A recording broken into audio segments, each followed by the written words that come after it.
ಗ್ರಾಮೀಣ ಮಕ್ಕಳಲ್ಲಿ ಅಪಾರ ಬುದ್ಧಿವಂತಿಕೆ ಇದ್ದು ಸೂಕ್ತ ಬೆಂಬಲ ದೊರೆತರೆ ಜಾಗತಿಕ ಮಟ್ಟದಲ್ಲಿ ಸಾಧನೆ ಮಾಡಬಲ್ಲರು ಅಂತ ಹೇಳಿ ಮಾಜಿ ಮುಖ್ಯಮಂತ್ರಿ ಬಿಎಸ್ ಯಡಿಯೂರಪ್ಪ ಹೇಳಿದ್ದಾರೆ. ಚಳ್ಳಕೆರೆ ತಾಲೂಕಿನ ಸಾಣಿಕೆರೆ ಸಮೀಪದ ವೇದ ಸಮೂಹ ಶಿಕ್ಷಣ ಸಂಸ್ಥೆಗಳ ದಶಮಾನೋತ್ಸವ ಕಾರ್ಯಕ್ರಮ ಉದ್ಘಾಟಿಸಿ ಮಾತನಾಡಿದಂಥ ಅವರು, ರಾಷ್ಟ್ರೀಯ ಶಿಕ್ಷಣ ನೀತಿ ಅಂಕ ಪರೀಕ್ಷೆಗಳಿಗೆ ಸೀಮಿತವಲ್ಲದೆ ಜಾಗತಿಕ ಅವಕಾಶಗಳನ್ನು ಕಲ್ಪಿಸುವಂತಿದೆ.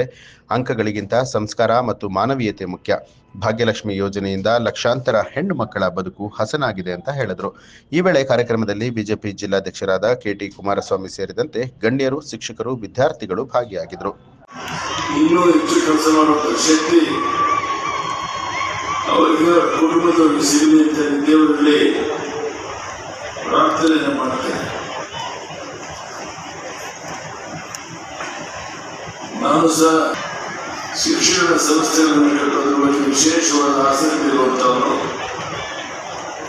ಶಿವಮೊಗ್ಗ ಶಿಕಾರಿಪುರ ತಾಲೂಕಿನಲ್ಲಿ ಸುಮಾರು 15,000ಕ್ಕೂ ಹೆಚ್ಚು ಜನ ನರ್ಸರಿ ಇರ್ಬೋದು, ಡಿಗ್ರಿ ಇರ್ಬೋದು, ಬೇರೆ ಬೇರೆ ಶಿಕ್ಷಣ ಸಂಸ್ಥೆಗಳನ್ನು ಕಟ್ಟೋದ್ರ ಮೂಲಕ ಆ ಭಾಗದ ಜನರಿಗೆ ನ್ಯೂಸ್ ಅಲರ್ಟ್ ನಿಮ್ಮಿಂದ ನಿಮಗಾಗಿ.